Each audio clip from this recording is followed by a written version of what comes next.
Ale Sokolík. Já jsem Jenda a dneska je asi 29. října, přibližně něco po 12 hodině a my jsme součástí jednoho takového výzkumu na metody sociální geografie 2. Velmi seriózní výzkum, který se zabývá rytmizátory na Albertově. Točíme to asi už od 7 hodin, takže dá se říct přes 5 hodin a zrovna jsme na stanici na stanovišti u lékárny, kde máme pozorovat vlastně jak to tady chodí, kolik lidí projde tam zpět, jestli jsou to žena, muži, věkové kategorie a zároveň zkoumáme auta, kolik aut projede, odjede a jaký typ auta a tak dále. Máme zrovna jeden příklad, že zapisujeme lidi, kteří třeba odchází, je to zrovna člověk mezi 15 až 26 lety, takže si ho zapíšeme hezky a má hezky čárku napsanou. Jako další super věc, tady máme každý dispozici vysílačku, kde se můžeme spojit s ostatními. Vidíte, že funguje teda? Takže můžeme zkusit zavolat třeba Adamovi. Adame, slyšíš? No, slyším. Adam slyší, je to super. Je fakt důkaz, že ty Jaký to je, baví vás že to? nejsou úplně k ničemu. Jo, tak je to baví, tak aspoň máme trochu srandu s těmi vysílačkama, no. A máme tady až do 10 hodin, takže uvidíme, no, snad to vydržíme. A když ne, tak poblíž Chodovár, kam se dá zajít vždycky, jo. Už jsme jednou byli na jedné zastávce. Tak jo, už se s váma učíme a zase jde.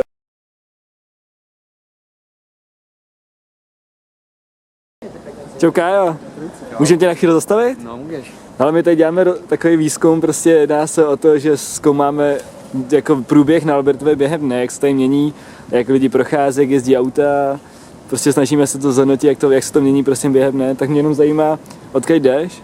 Kazuděň angličtiny jdu.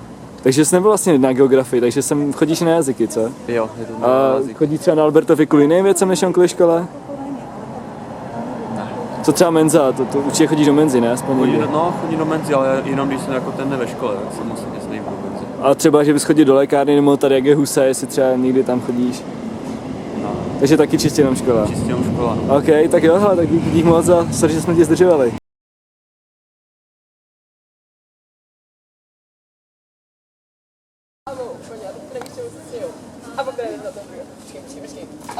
Hele, ahoj, prosím tě, máš chvilku?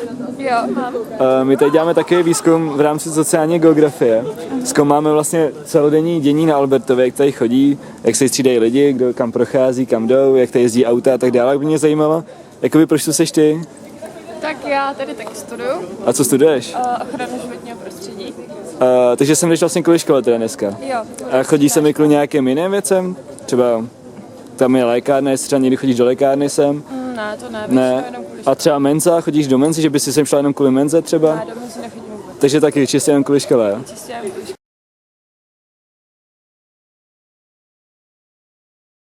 Teď máš chvíli teďka? No jasně. Jako na rozhovor, my tady děláme vlastně výzkum, zajímá nás dění na Albertově během dne, snažíme se zjistit, jak to tady chodí, v jakých hodinách třeba tady největší nával a tak dále. Tak mě jenom zajímá, co tu děláš, no proč tu dneska seš? No, já právě dneska odcházím ze školy a chodím tady do školy teda, no, tady na to náměstí. Jo, takže třeba jsi geograf, viď, asi. No, jak jsi to poznal? Jo, dobře. No, asi. Hele, teď mě ještě zajímá třeba, chodíš sem kvůli jiným věcem než kvůli škole? No, jasně, chodím sem určitě kvůli jídlu taky. Takže asi menza, Chodím sem viď? do menzy, třeba jako i když nepotřebuju do školy, prostě si dojdu jenom na jídlo, protože je to levnější. A občas tady jakoby jen tak procházím, třeba když jdu tady jakoby od nábřeží na Ipák, anebo když jdu tam jako do Ztracenky, do parku, tak tady Jo, prostě, takže jako zkratku to používáš. Ano, jako zkrátku. A co třeba používáš někdy vlastně tady v tom obchůdku, nebo chodíš tady do toho obchodu, nebo jestli víš, jak je tam lékárna, tak jestli chodíš Jo, do té v lékárny. lékárně jsem tady nebyl nikdy, ale v tom obchodku jsem byl a to určitě nedoporučuju, protože tam mají strašně předraženo a jednou jsem si tam kupoval bagetu za 38 a dokonce jsem za ní musel platit 70. Jo, Já to je jsem strašně hrozný, pospíchal, tak jsem prostě musel zaplatit 70 a To se ti to nedivím. určitě nedoporučuju, tam by v životě už nevlez.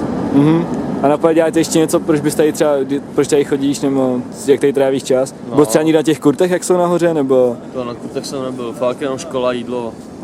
Tak jo, občas- takže i třeba jenom občas kvůli jídlu sem procházím. jdeš, jo? No jasně, určitě OK. jenom kvůli jídlu. Hele, tak jo, tak super, dík moc za...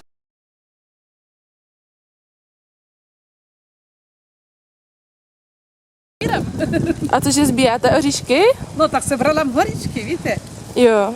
A nemám. A to je jakoby jediný důvod, proč sem chodíte? Děti. Pro děti. Ano. A jinak sem nechodíte takhle často na Já Alberto? tady uklízím. Aha, jo. Tady v tom domě. Tak jo, tak vám moc děkuju a nashledanou, hezký den.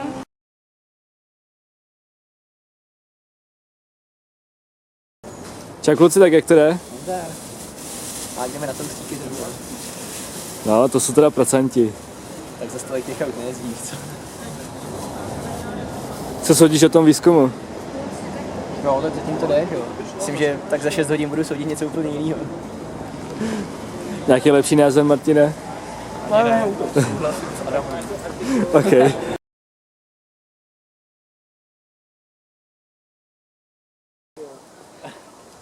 Co, jak to jde? Se soustředím. Teď vám jdu představit našeho dalšího člena party. Michal Zvonadila, pochůzkáře, což je takový člověk, který... No radši nám to vysvětli sám, co vlastně máš za práci v tom našem výzkumu teď. Já moc nevím. Fotím nějaký všelijaký partičky lidí, kde se scházejí. A třeba v menze si se stojí fronta, kde lidi sedějí, jaký auta jezdí popeláři a tak. A viděl jsi třeba něco zajímavého během té svý šichty, co teď Zajímavý máš? třeba rozdávači letáčků, což není nic tak zajímavý, ale tak konec konců. Tak proč ne, viď? Na tu bídu dneska, co? No. A co, kam se ještě chystáš teď? Teďka na DPZ do školy. No, takže nás tam necháš, jo? Vás to nechám.